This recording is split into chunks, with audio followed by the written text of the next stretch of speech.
Hey guys, welcome back to the show. My guest today is Kris Gethin. Kris is he's the editor of bodybuilding.com, the editor in chief, and he's also the co-founder and CEO of Kaged Muscle. Kaged Muscle starts with a K. His Facebook is at Kris Gethin, and his Instagram is Kris Gethin as well. So we talk a lot about longevity, building muscle, about different ways of fasting, how much protein do people really need. And Kris, of course, has a very particular perspective as he works with a lot of clients right now, but he also comes from the world of bodybuilding. And how interesting is it that Kris was the first competitive athlete to actually have a biological age 20 years younger than his chronological age. So this man knows of what he speaks. It's a great conversation. I hope you enjoy it as much as I enjoyed meeting Kris. He's a lovely person. And if you're looking to connect with him on Instagram, it's Kris Gethin, KrisGethin. And he says you can pretty much connect with all of his businesses through that, whether it's the gyms, the supplements, the bodybuilding.com, all of it emerges out of that Instagram account. So thank you so much for being here, you guys. If you have any other questions or comments, be sure to reach out to me on Niddam.com. And that is also where you can learn about my new community called BSP Community on Mighty Networks, and how to join and what's involved and what you can expect when you get there. The Facebook group is still there, but this Mighty Networks community is something new, and I'm really excited about it. So make sure that you check it out. Hey folks, just a quick reminder that all of the information presented in this podcast is for information purposes only. No medical advice, no diagnosing, no treatments suggested here. Before you try anything that you hear about or learn about here, make sure that you check with your medical provider. Kris Gethin, welcome to the podcast. It's a pleasure to speak with you today. The pleasure's all mine. Thank you very much for having me. Oh, I'm excited about this conversation. It's not often that I get to talk to bodybuilders, so there's so many questions I want to ask you. But okay. The first question I really want to ask you, and especially bodybuilders, I think I should reframe that, especially bodybuilders who have moved into the biohacking space, who have an interest in longevity, because we don't typically associate bodybuilders with longevity. And that's a gross generalization, I know, but certainly, lean muscle is it's expensive material for the body to carry. Yeah. It requires a lot of calories and oxygen. Yeah. Yeah. And exactly. It's a high maintenance stuff. And so the body, would not choose to build that much lean mass if it really wasn't being called to. So I think that in and of itself will be its own interesting little discussion. But, what I always find fascinating is asking my guests what brought them to doing what they do today. And I think that for you, it's kind of like a bit of a road, because what brought you to bodybuilding in the first place, and then what got you from bodybuilding into kind of this biohacking space. Although I often talk about bodybuilders as the original biohackers. So yeah, I'm now going to stop talking and let you rock. Tell us about you, Kris. Okay, no worries. Well, this weird accent that you're listening to is from Wales, and I'm currently on this podcast now from the UK currently, but I live in Idaho. And how I got into bodybuilding and biohacking were on very, very similar paths. One was through injury, and the other one was through sickness. So I raced motocross for for about 10, 11 years. I raced motocross, and I succumbed to a lot of injuries. And the one injury that pretty much put an end to my career was a back injury. And I went to see many specialists, chiropractors, doctors, osteopaths, and massage therapy. It wasn't until I actually started doing resistance training through physiotherapy that I was alleviated of a lot of the symptoms of the pain specifically. So when I started to tighten the muscles around my spine, that alleviated me of a lot of the pain that I was dealing with, which led to alcohol consumption, that led to depression, all sorts of ailments. So when I started weight training, I was like, you know what? I actually really like this. I like how I feel.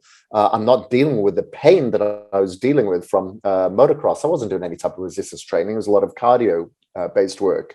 So then I went I started reading a lot about weight training and nutrition and everything associated with it. And I realized that I could really retain that content because I enjoyed it. It gave me purpose. So I went and studied it for several years and then decided to take up natural drug-free bodybuilding. That kind of I never really liked bodybuilding as a sport, being on stage in your underpants and, wearing tan. But I like the process. I like the journey. And I like that sense of urgency that it gave me towards a goal. And I like to, use my body as an experiment to a certain degree to see what worked, what didn't, what type of sleeping patterns, what sort of nutritional protocol, supplements, etc. So I followed that journey for about 11 years as a competitor, but I still practice it. I train, I do bodybuilding because I actually love the process. And then many years later, I got into the biohacking side of things. This is like 2014 through mold toxicity. So I was I am a trainer, and I was working with a celebrity in India as his trainer, and I was staying in an apartment in Mumbai. It's a very, very humid city, and there was mold there. Unbeknownst to me, there was mold, and I got mold toxicity. The symptoms that I had was very little sleep. I'd sleep about 3 hours a night. Wow. I didn't know what was going on, but I had this, I'd say, athletic attitude that I'm going to be resilient. I'm going to outwork you. I'm still going to train hard. And I was just getting sicker and sicker. And I didn't know what was happening with me mentally. Like I didn't like who I'd become. I didn't even want to be around me.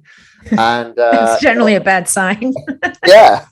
And I kind of exhausted every area that I try to sort out, whether it be, through nutrition, whether it be through supplementation, even tried different types of medication that doctors had suggested to me that just made me feel worse. And it wasn't until I was referred to Dr. Spanaug in Oldsmar, Florida, where I had so many tests on the first day, like 62 tests of blood tests, stool, saliva, urine, brain scans, that I was diagnosed then with mold toxicity and went through a detox protocol where I stayed there for about 6 weeks. I probably would have stayed there for about 6 months if he had had his way. And I just continued going through that kind of quote unquote detoxification protocol since then. And now, tracking my sleep is fine. I feel so much better. I'm really a different person to be around. And the funny thing is, a lot of the inflammation that I had in my body, like in my joints, I thought was just a side effect from bodybuilding, weight training heavy. But as I started to kind of detox myself, I noticed that a lot of the inflammation that I was feeling in my joints and in my tendons had kind of dissipated. So that's when I really went down the biohacking rabbit hole to see what else had mold. Was it coffee? Was it grains? Was it chocolate? Was it wine? And what else I could do to improve my longevity or my health span and reverse my biological age? Because at that stage, my chronological age was younger than my biological. So then I went down a rabbit hole to see what I could do to reverse it. And I've been able to reverse it now down to 26. I'm 48 this year. And a couple of companies such as Kaged now have partnered with me to do pilot studies with some of my clients, because that's something that is kind of unheard of within the athletic community. Yeah. So are you just measuring your glycan age, which I'm a big fan of glycan age too, although it's very specific in terms of what it's looking at. What I love about glycan age is it's a metric that's easy to move if you're willing to do the work.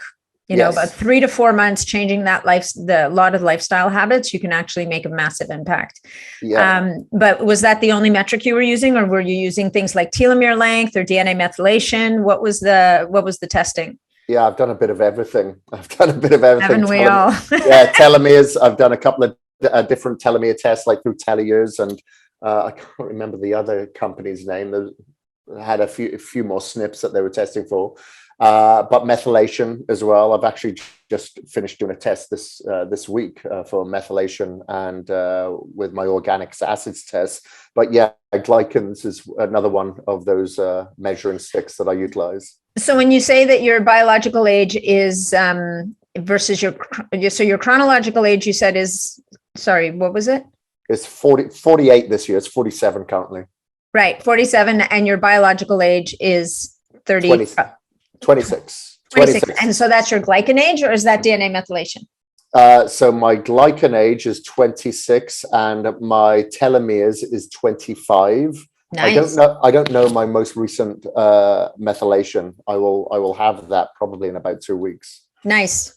Well, these are all really interesting metrics, right? And they all measure very different things. So it's always nice to get all the different numbers that we can get, because they can be quite different. Yeah. And what I like is just looking at them and then test them again a year later, and then a year later, regardless of that test. It's much like if I have clients that are weighing different scales. It's like, well, whatever scale that you measure on, I don't care if it's wrong. As long as it's accurate in that transition of week after week, month after month. Yeah, absolutely. No, I really like that. I have a question for you. As a natural bodybuilder, how much do you think genetics come into play? Like I would imagine, wouldn't your natural predisposition to building lean mass come into, like, as a natural bodybuilder, would that matter more than the guys who are willing to do, go to more extreme measures to trigger muscle synthesis in their bodies? Yeah, I think it goes for both ways, to be honest with you, because like I've known people that take quote unquote extracurricular supplementation and their bodies just haven't reacted as they thought they would, because you'll get these people that just push themselves in the gym, and they would never even come close to winning an amateur show, let alone a professional show. But then you'll get some of those pros on those stages that aren't tested, and they do hardly anything, and they're standing on those stages, even though they're training hard, but they don't really take much. They're just genetic freaks. Yeah, so they're genetically predisposed. That's what I was kind of going at. I would imagine that the natural world has more of those guys than not. I think what we would see if you were to remove drugs from a lot of bodybuilding stages, and then it was all natural, you'd probably see the same line of athletes to a certain degree placed in the natural shows. However, those, based on genetics, but the people that have the receptors that are very, very clean, and they don't, and they have very good adrenals, then obviously those are the people that are going to be a little bit more enhanced than not. Yeah, no, that's really interesting. That's okay. So let's keep going on your journey. So when did the mold toxicity happen? And is this like 2 years ago or 10 years ago? No, this is back in 2011. Okay, so about 11 years ago now. Yeah. Yeah. And I didn't really get diagnosed until 2014. Ugh. That would be a couple of miserable years there. It was a few miserable years. This is how I used to try to explain what I was going through when it came to bedtime at night. It felt like I was going on a 12-hour flight every single night, where I'd wake up 30 minutes later and go, oh, okay, it's time to get up. But I'd only been sleeping for 30 minutes. And then that'd happen again 30 minutes later and 30 minutes later, if not 20 minutes later. And I was averaging about 3, sometimes 4 hours sleep a night. But I wouldn't take naps during the day because I had this kind of like anxiety about me as well. I was on edge all day. And, I didn't know what had gone wrong. I thought, is this because I'm living in a different environment? There's different people around me. Is it different foods? What is it? I have no idea. But it came down to the flat, the apartment that I was living in. Wow. Yeah. And so you just had to leave Mumbai, or you were able to find a different apartment?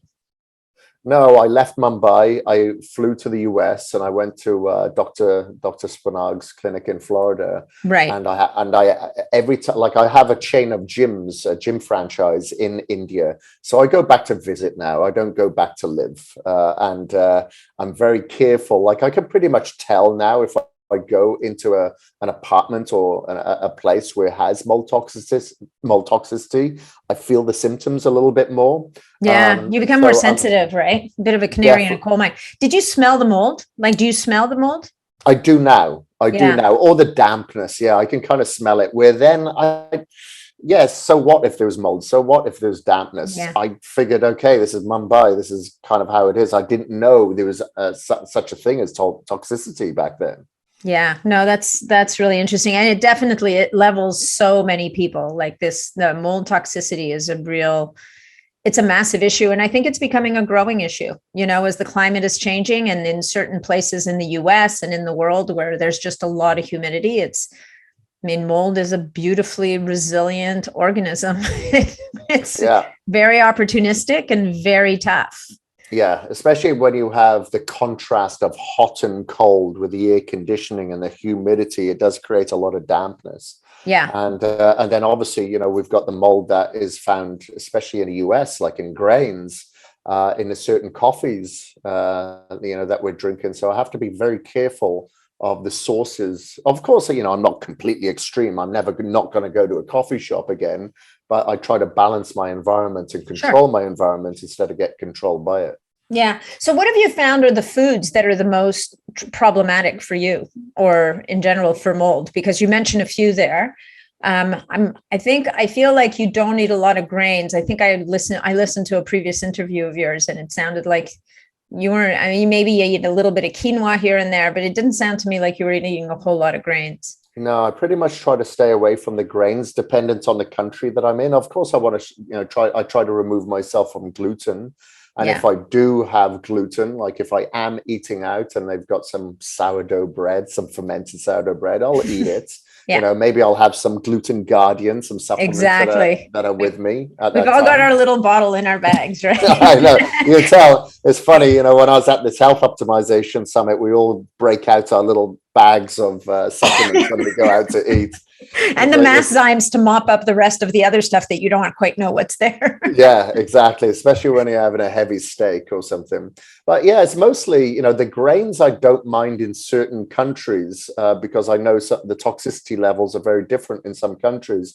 But when I'm in the US, I do usually stay away from grains. I generally go a little bit on the lower side of carbohydrates anyway, complex carbohydrates, even though I do perform, and I am utilizing glycogen as a form of energy. How are you getting away with that? Yeah, I would think, because so many people, I don't know if a keto bodybuilder is a thing, but no, not so much. You don't really see it. I just think a lot of the time we do overdo it with the carbohydrates, and we try to focus on carbohydrates at certain times, starting at breakfast and then filtering throughout the day.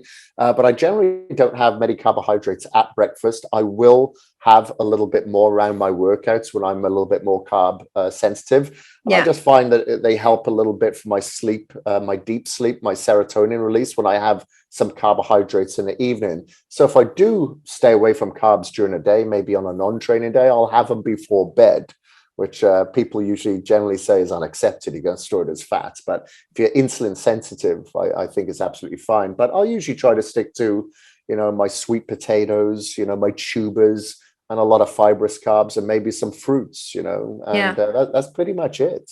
Yeah. No, well, you don't need much more. I think, we're living in a time in a society in general where we tend to overdo things, whether it's one thing or another. So it's definitely ultimately biting us. And so getting back to, the life of a bodybuilder where you're eating 5-6 meals a day, and speaking of overdoing it, and we were talking about this, I think, before we started the podcast, where, it's constantly running this machine that would you fast at all when you were, and do you fast now, just to kind of tap into that whole other set of mechanisms, like the longevity mechanisms, the autophagy, the mitophagy, that kind of thing? Like, even as an athlete, are you able to weave that into your training and your life?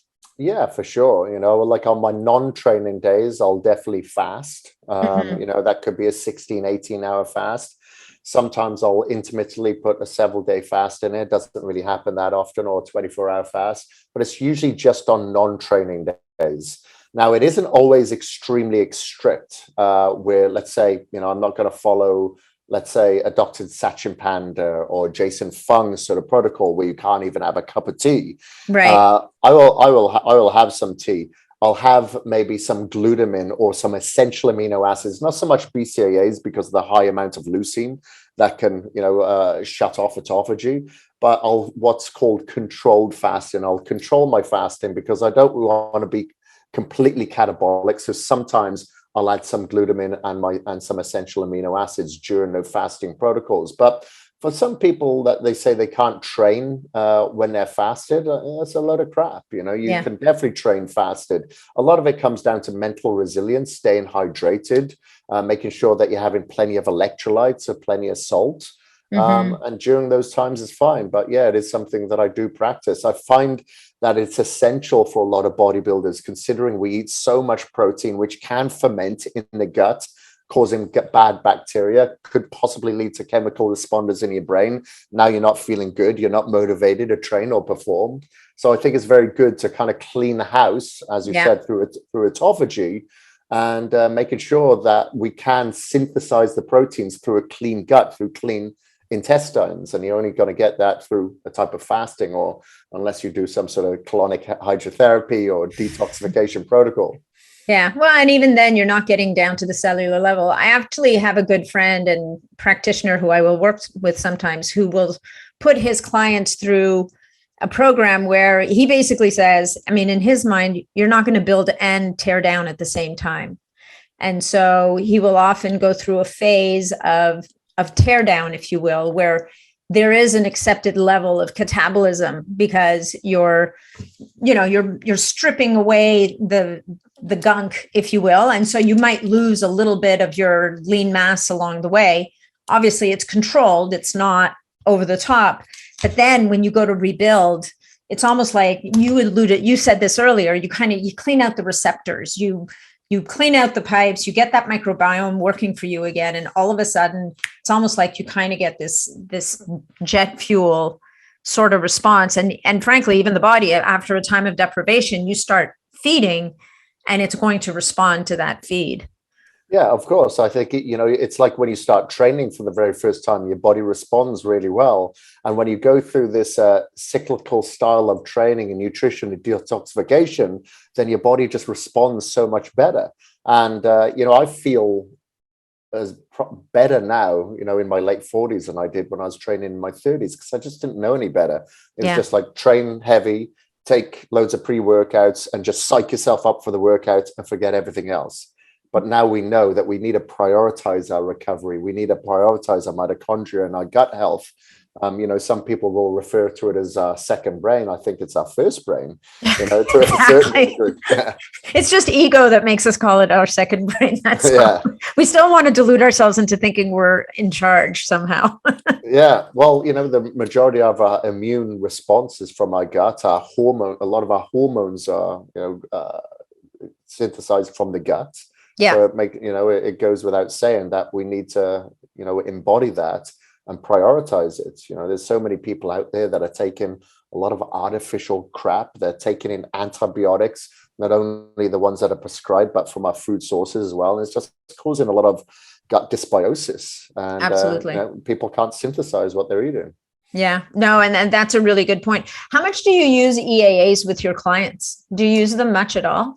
Yeah, usually about 50. Yeah, I do quite a lot.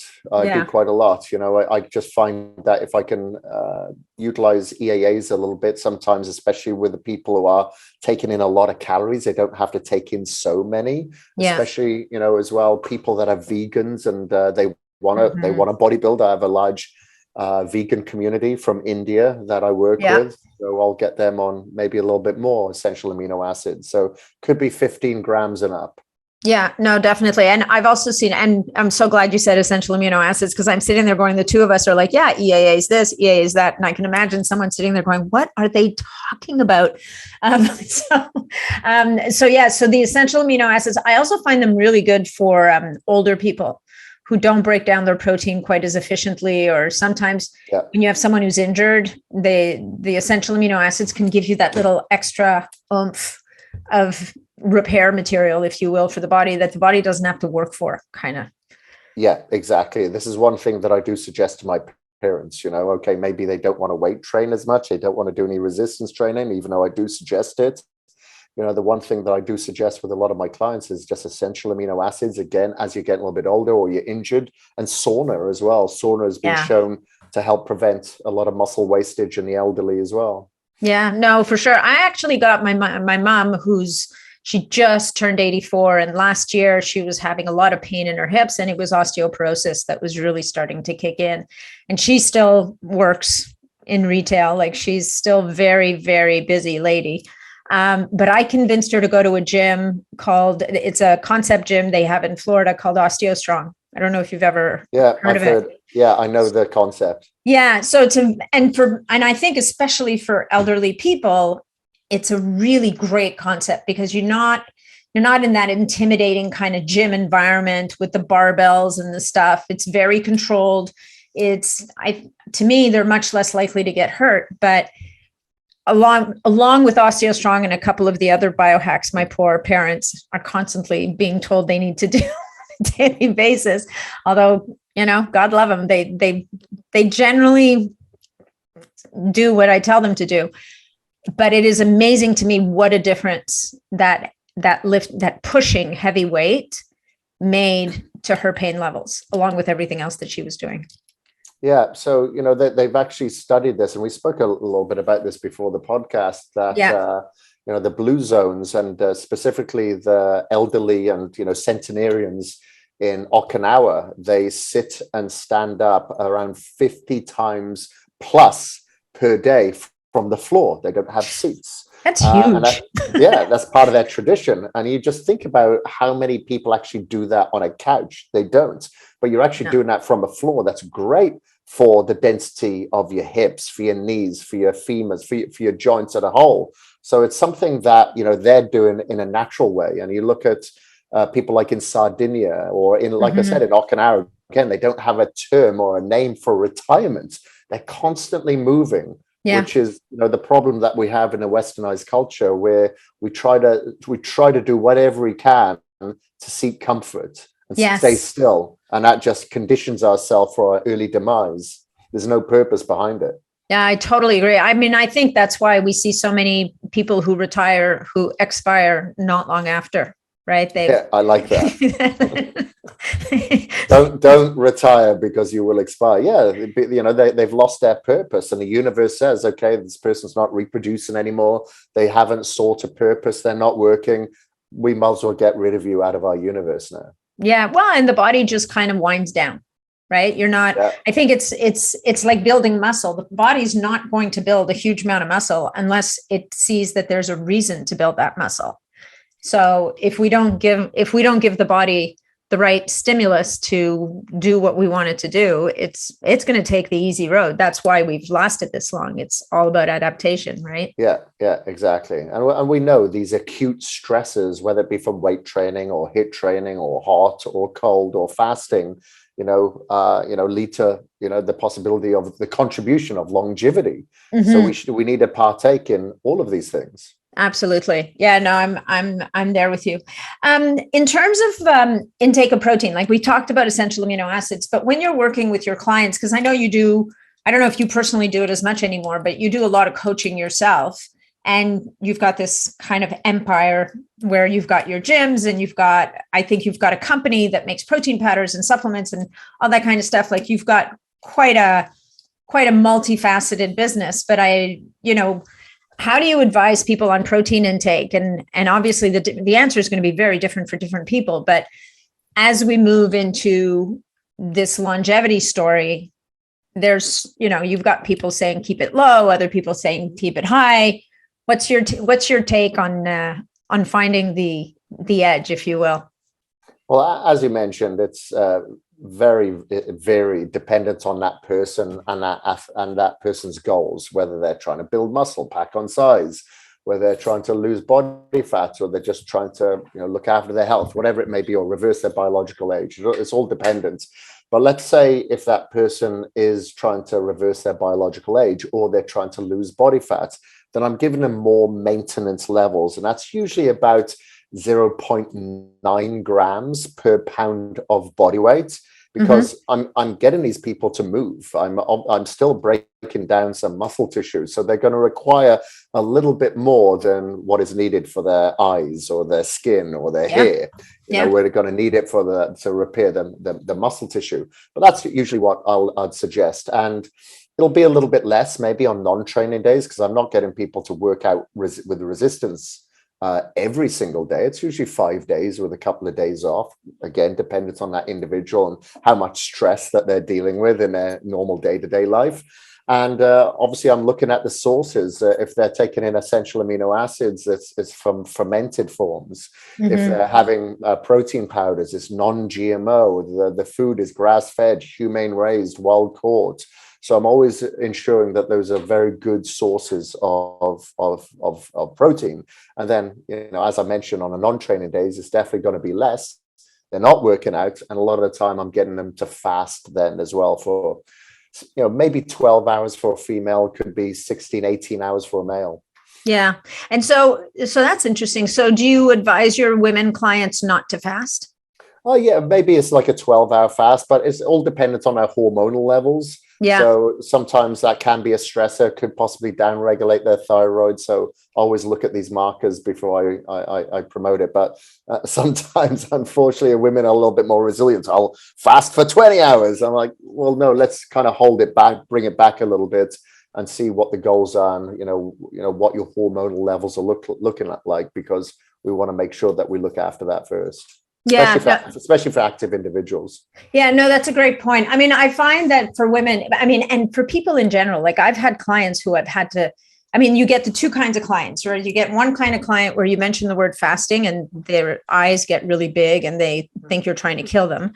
And then you get the other kind of client who leans into fasting and you can't get them to eat anymore. First of all, it's easy. They're used to it. It's what, you know, they kind of get into it and it's this badge of honor. Like, I don't eat until 2:00 ever. And, you know, it's like, and I find that helping people to find nuance in that is often the secret. But it's interesting this thing, because I don't, you know, to me, a 12-hour fast isn't a fast. I feel like 12 hours, you actually should be able to go from 8:00 in the evening until 8:00 in the morning, or 6 to 6. That should just be normal, right? But in our society where we live at this eternal buffet, if I call it, right? We're just always eating. It's become a fast all of a sudden. Yeah, it's funny. I was having this conversation with Lyd Hamilton not so long ago, and it's funny how we do use that term fasting when it's like, let's just call it not eating. Yeah. we're just not eating, which is kind of normal, you know, when you think about it. But yeah, there's, you know, what I was mentioning about some of the clients that I have on like 12 hours, it's exactly what you referred to. It can cause like some sort of eating disorder with some people, and where they have fasted for, God, you know, 20 hours a day, and it's just too much. Where it's like, okay, now we're going to kind of bring you down a little bit. Let's go into kind of some normal eating habits. So we're going to quote unquote fast for 12 hours. And then we'll see how we feel. And we'll bring the size of these portions down, because you're just overeating at these particular times. So I'll usually get them to break their fast with like some fibrous vegetables first, really fill themselves up. And then we'll move on to the protein, and then finish off with the carbohydrates.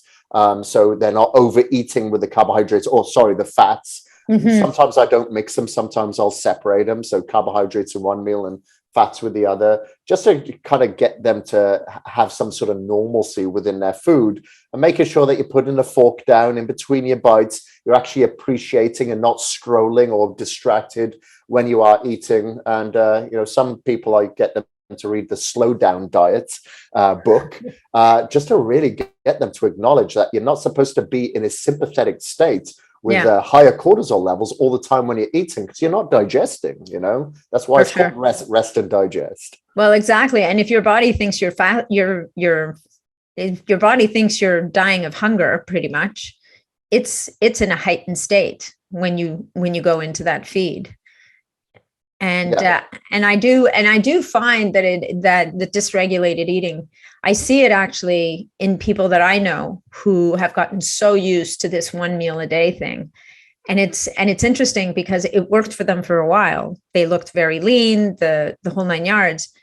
But I look at them now, and this is actually particularly in women who were premenopausal and then went through menopause, and they're on the other side, and it's still just what they do, but they've been hit with the menopause, that 10 or 15 pound weight gain, and it's clearly the fasting's not working for them anymore. Yeah. And it's very hard to get them to reconsider. Yeah, and it's all about a little bit more of balance, isn't it? Obviously at that stage, they are creating a little bit more insulin resistance. So, hey, let's just swap things up for a little bit, for a while. Let's try to eat little and often. If you're going to be on a keto diet, let's maybe follow a cyclical approach. Yes. To see how that works. It's not all or one for everybody, but a little bit of balance works for most. Yeah. So tell me a little bit about eating several small meals, because so many people are really don't subscribe to that idea, really feel that. And I was one of them for the longest time. I've kind of softened on my position a little bit, but I used to, and I do think you should be able to go 4 to 5 hours between meals. You shouldn't need to eat every 2.5 hours. But, I definitely, as someone who's coming out of the bodybuilding community, just out of necessity, to pack in the calories, you need to eat more often. But what are your thoughts when you're coaching your clients in terms of eating more frequent small meals during the day? Yeah, I do. Again, it's all dependent on the client. It really is. Always. So, we can call this it depends for sure. Yeah. And always. Yeah. So the majority are from an athletic community, or they are participating in some sort of athleticism, requiring a lot more than the average person. So then I don't want to have them eating larger meals. A lot of the time it is a little bit more little and often to create that insulin stability. Mm-hmm. Because a lot of these people, when they start a diet, they're used to eating maybe a little bit of crap, more sugars, a little bit bad fat here and there. So I don't want them to have cravings. So a lot of it can be psychological, but after a while, I want to make sure that they have that insulin stability. So that's why I prescribe little and often. So that could be every 3 to 4 hours from the morning to evening. Of course, they can do their cardio fasted. That's absolutely fine. So that's the deal that I get on during the day. However, I do prescribe more of a nose to tail diet, because when people are eating about 5 or 6 times a day, that's a lot of methionine that they're getting into their diet, and they're getting very little glycine. So of course we can supplement with glycine, we can take collagen supplements and whatnot, but I do try to get them to eat and get, their vitamin A, their selenium, their B vitamins, their iron from a nose to tail style diet. So I do suggest that as well, to balance out their methionine to glycine ratio. And then, okay, we've gone from this meal frequency on one day. Let's give our body a break a couple of times a day, where we'll fast for about 16 to 18 hours on average, or usually around that, to give their body a break. So, again, it's a bit of balance there. It isn't all bodybuilding. We're trying to pack on size. Let's get that AMPK pathway, a little bit of a rest away from the mTOR that we're hitting about 5 days a week. Yeah, I love that variability, actually. I do think even for the women, where we don't recommend a lot of fasting a lot of the time, doing a day of fasting once a week or once every couple of weeks, depending on where they are in their cycle, can actually be hugely beneficial. It's a bit of a clean out, right? And that you're not going to hurt your thyroid on that. But you were just talking about balancing methionine with the glycine, and talking about nose to tail. I'm just for the audience, and the methionine. So the methionine we get from the muscle meats, obviously, but can you talk a little bit about what you mean by nose to tail? You're obviously talking about the bits, and I refer to it as the bits and bobs nobody wants to eat. Yeah. That it's usually in the discount section if you can find it. But like here in the UK, actually, there's a supermarket called Morrison's. And I can go in there and I can find heart, I can find liver, I can find kidney, I can get my bone marrow. So I can get everything there. In the UK, in the US, you're generally going to a farmer's market, or you put it in an order. You need to find the butcher. Yeah. Or a butcher or something like that. That's what I do when I'm in Boise, Idaho. But you've got to get a lot more of, as I mentioned, the glycine that you're not finding in the muscle meat, in a lot of the offal, as it were, like you get in your kidney, in the liver, in the heart. If somebody was to go nose to tail and start with organ meats, then I do suggest that you start with heart first. It doesn't. It tastes good. It tastes good. It's like if you're having lamb, it tastes like lamb. If you're having the beef heart, it tastes like beef. It doesn't really taste that much difference. And then, that can be your gateway drug to maybe your liver or something following it, And so what we found in some studies many years ago is that, when everything was abolished when it comes to high fat breakfast, it's going to cause a heart attack if you have your bacon and if you have your butter and your lard. That's going to cause egg yolks got banished for a while. Egg yolks as well, exactly. But what we found out in these studies is that they weren't looking at the methionine and glycine ratio. They were just having way too much methionine along with the fats. Now, the fats were okay, but those are the ones that were abolished. And we found that, a gentleman called Ansel Keys was funded by the guys at Kellogg's to say, that's bad, maybe have cereals instead. Well, we found that out in hindsight.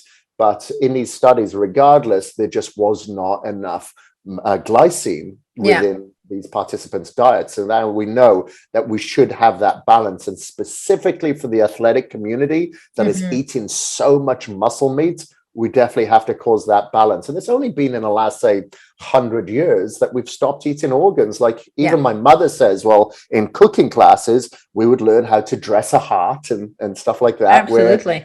When I went to school, it was like, hey, cook this cheesecake, Exactly. No, I grew up eating a lot of those things. I mean, my grandmother even made a dish with cow brain, which I never even liked as a kid. I'm going to put it out there. It's got a whole different flavor profile. It's not, or tripe, or these are like level 2.0 bits and bobs. Yeah. I can't even find them. No, exactly. And, heart is interesting. Like people say to me, and I've said this on another podcast previously, and one of my people in my group called me out on it.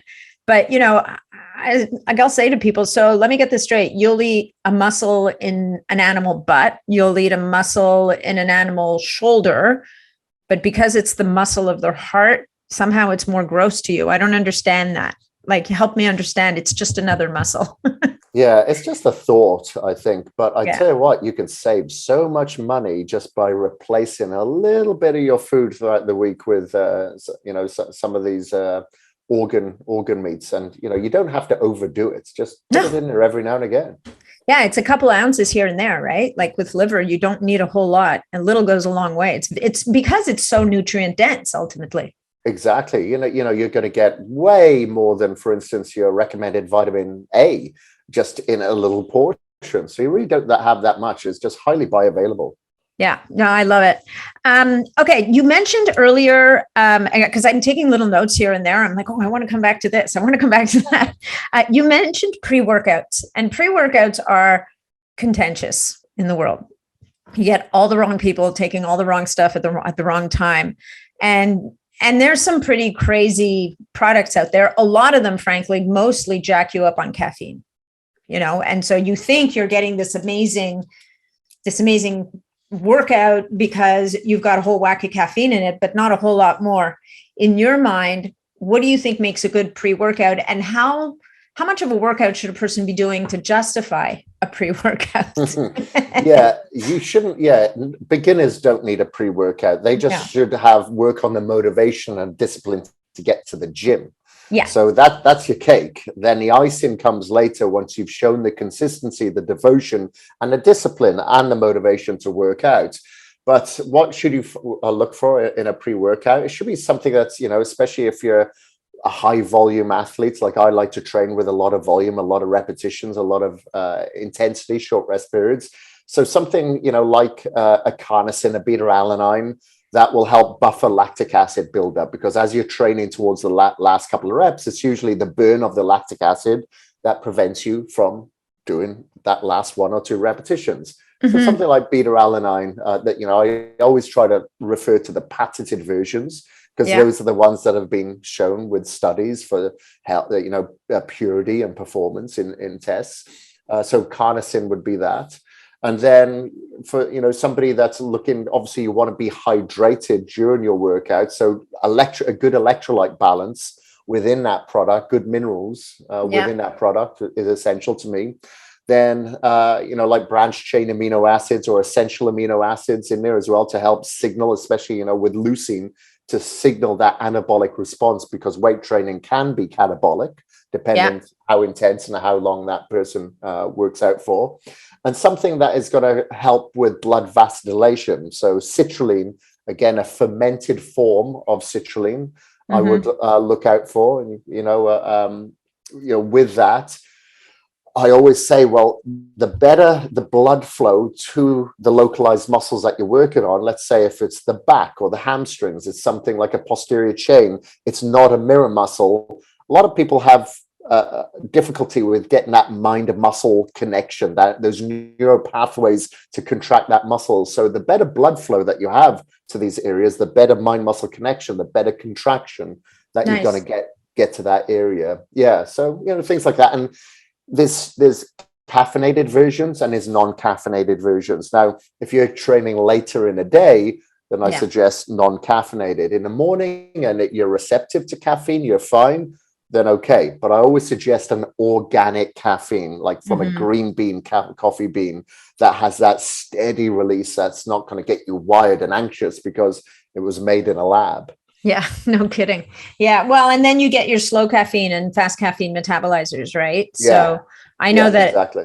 When I was doing CrossFit for a while, I don't know how I came upon this, but I work out fasted typically, which is not necessarily always the best way to go with CrossFit. But once you adapt to it, it's actually not that big a deal. But I got into this thing where I would make myself an espresso and put a fig into it and let it sit while I got ready. And then I would eat the fig and drink the espresso. And it was like I was shot out of a cannon. But the problem is that I'm a slow caffeine metabolizer. So I would literally be vibrating that whole morning. That's funny. Yeah. I'm the same. If I have anything like up until, say, if I was to have caffeine at 3:00, or any time after, I'm generally not sleeping. My deep sleep, my REM is definitely tanked. Yeah. So I'm the same. I usually have, if I am taking a pre-workout, I'll take a stimulant-free pre-workout the majority of the time. Yeah, no, I have one that I like, but I do half dose. Like I feel if I can feel it, if it gives me a good workout, but I don't feel it through the rest of the day, like I don't have that kind of, I don't know, edgy teeth thing going on, then I've hit my dose, but I can only do maybe half of it. And then in terms of post workouts, again, so obviously it's going to depend on load and how much the person's working out. But let's say somebody's working out for a good hour or 45 minutes and really pushing themselves. At that point, are you recommending like a protein shake? Some people are like, well, I got to have my protein shake right as soon as I work out. I've heard a lot of people talk about give your body about an hour or so to kind of calm down and settle after the workout before you introduce a protein shake. What are your thoughts on that? No, I usually have my clients settle down for about an hour before they have carbohydrates. Nice. So I usually have them have carbohydrates in a solid form. Of course, they can take a powder if they want, but usually, it could be like a sweet potato, it could be a jasmine rice or something, because they are insulin sensitive at that time. But if they have carbohydrates straight after their workout, it does numb or nullify the release of growth hormone. So right. It's going to knock it down. Right. Yeah. So I like to have that growth hormone release. And then, and then they'll have their carbohydrates about an hour or so later, within a couple of hours. But usually I'll have my clients to have whey protein isolate. Yeah. Immediately after the workout, along with creatine and along with glutamine, fermented glutamine. So usually if that post-workout formula has all of that together, great, perfect. But if not, take it all separately. And I also suggest that whey protein isolate has a form of like a digestive enzyme. Could be a prohydrolyse enzyme. It could be an IOA enzyme, just to help take that protein fraction into an even smaller peptide for easier digestion. Even though whey isolate on the whole has like less than 1 gram of lactose, still some people have a little bit of difficulty absorbing those fractions. So having a digestive enzyme with that usually works very well. The pre-workout should have creatine. The post-workout should have creatine if they're working out and trying to build muscle, just to prolong that ATP or adenosine triphosphate production. And obviously after the workout, creatine is completely depleted. So I like to bookend before and after. Once they've had their protein shake, then I ask them to do some form of cardio. Okay, so even if they don't pay have for that protein shake, if they don't have time to do cardio, I at the very least get them to cool down, to remove that localized area where they've just trained of lactic acid, and then replace it with a protein to help repair the damaged tissue that we've just broken down. So much like if you cut yourself, you need amino acids to help repair that cut on the epidermic layer. It's the same thing. We're just doing it subcutaneous. We're doing it, within the muscle. So we need to repair that muscle tissue, usually as soon as humanly possible, because less than 24 hours later, they're going to do the same thing and damage another muscle tissue. The better that they've recovered, that usually dictates a better performance the next day. Do you, that actually brings up another question. So in your 50 plus client or even 60 plus client, do you have them work out less often just to allow for more time in between to recover in between? Like, yes. I feel like there's that point of diminishing return at that once we get into those ages. Yeah. Every now and again, I'll get a freak. Obviously there's exceptions to every rule. Yes. Yeah. But for the most part, if that person is, they're like, let's say, like in your late 50s or 60s, the training frequency will come down. Maybe it's a 4-day split. Maybe it's a 3-day split, Monday, Wednesday, Friday, something like that. Usually some form of cardiovascular movement on a daily basis, but resistance training can be less frequent. Maybe the volume will come down during those workouts. The rest periods in between sets will increase. It's again, different strokes for different folks. Yeah. Although we still see, I find increasingly we're seeing people in their 50s, 60s, 70s, and sometimes even beyond who are carrying a reasonable amount of lean muscle. Like if they commit and do the work and follow the nutrition, I think one of the big things that we can do in our communities is stop this narrative that you can't have muscle past a certain age. Yeah, that's absolutely true. It's definitely going in that direction. Like we just had a gentleman by the name of Dexter Jackson retire at the age of 52 at the top of the sport. He placed top 2 in the Arnold Classic that year as well. Wow. Competing on the Olympia stage, which very, very few people do. He won the Mr. Olympia. And he just retired, and he looked absolutely phenomenal. And then there's somebody else that we know within the industry who's about 53. His name's Mike O'Hearn, and he's just an unbelievable physical specimen that just puts everybody within the industry on a natural bodybuilding front to shame. Wow. And he's in his 50s now. You just get these people every now and again. Yeah, but I'm talking more in terms of regular people. Right. As the mere mortal humans that, right. Yeah, of course. But less so on the bodybuilding front, but more on the, like I have to fight with my mom to get her to go to that gym. And it was the osteoporosis that opened the door for me to say to her, you do not have a choice. If you don't challenge your body, it will not build the muscle, the bone. And you need to exert a certain amount of force to do that.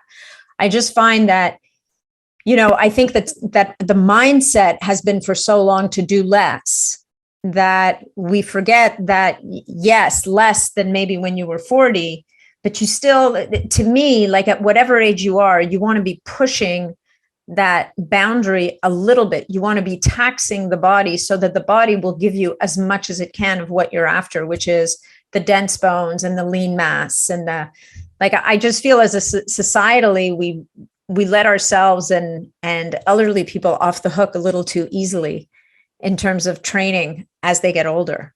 Yeah, and they always justify it. There's always a means that they justify why they shouldn't move because it's uncomfortable. Yeah. It's of course it's not always supposed to hurt, but Yeah. I mean it can be uncomfortable to get off the couch, to put down the remote control, to not buy McDonald's or whatever. You have to get out of your comfort zone and make some sort of sacrifice if you want the success of longevity. Yeah. And we're being sold on the streets, we're sold at the checkout, we're sold with Netflix, we're sold with Amazon being delivered to our door, groceries delivered to our door, where we don't have to move anymore. So people choose not to move. And, there's a reason why we're dealing with more diabetics and, cancer patients and dementia than ever before. It's not as if our DNA has changed. Our environment has definitely changed, and we've got to do whatever we can to kind of control that. Now, there's a lot of things that we may think is a bit woo-woo when it comes to EMFs and Wi-Fi and grounding and earthing.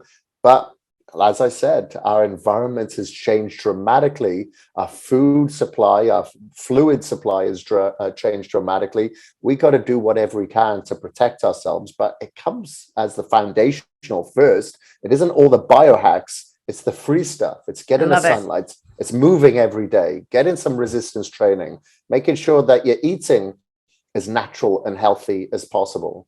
And, it all comes from that. And then we can kind of look at the shiny objects of all the expensive biohacks after. I love that. That's so true. And I mean, I love it. I love hearing other people say it because I feel like a broken record sometimes. So it's refreshing for someone else to come out with it before me. So, all right. So we're going to maybe start to wrap this up a little bit. But before we do, as a matter of fact, why don't you share with the audience a bit about your hierarchy of what's the foundation, what comes next, and then moving into the biohacks, like the grounding and I've heard you talk about grounding before, the natural light exposure. And then, if you are going to do some of those shiny objects in your mind, what would be the shiny objects you would choose? And it's going to depend from person to person. You can only cover so much. We'll generalize it, of course. Okay, well, first of all, like we mentioned before, it's eating as natural as you possibly can. If you can afford it, then wild caught, humane raised, organic, etc. And slow down while you're eating. That doesn't cost anything. Don't eat in this sympathetic state all the time where cortisol levels are high. Just slow down a little bit. And hydration is a big thing, especially as I'm here in the UK. People do not, the waiters or waitress do not come up and refill your drink or anything like that. But everyone drinks coffee and tea. Now, obviously, that can have a diuretic effect. So making sure that you're drinking with plenty of electrolytes throughout the day. Your body's made up of about 70% fluid. Your brain, 75% fluid. So, stay adequately hydrated. The other thing is free as well, is that sleeping. Making sure that you're focusing on your sleep, trying to go to bed early. Don't stay up past midnight and keep your cortisol levels up higher and allowing, the quality of your recovery to falter.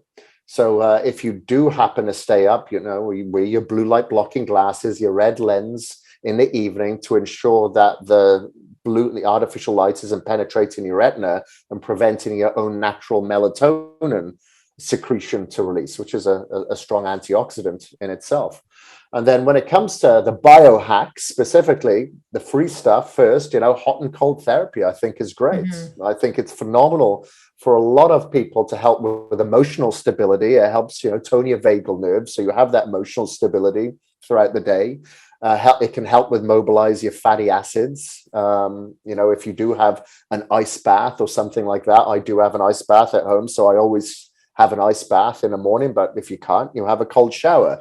And heat is good. So our environment, it's got a lot of pollutants, a lot of toxins. So whatever you can to kind of detox yourself and then, have your heat shock proteins to help repair your damaged DNA.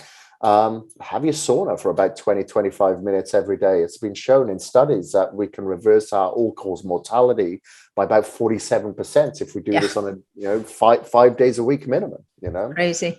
So those are the things. And then earthing, earthing, grounding. If you're going to start your day, start it off with meditation, get out there, get sunlight, get that vitamin D hit, and earth yourself, get those negative ions from the earth. So you can really multitask there with your sun, your grounding, and your meditation to invite that positivity into your universe to stay in that parasympathetic state throughout the day. And the biohacks from that, obviously, if you're in Idaho or wherever it is during the winter and you can't get that sunlight in the morning, then you've obviously got your red light therapy, which is great for collagen production, helps set your circadian rhythm.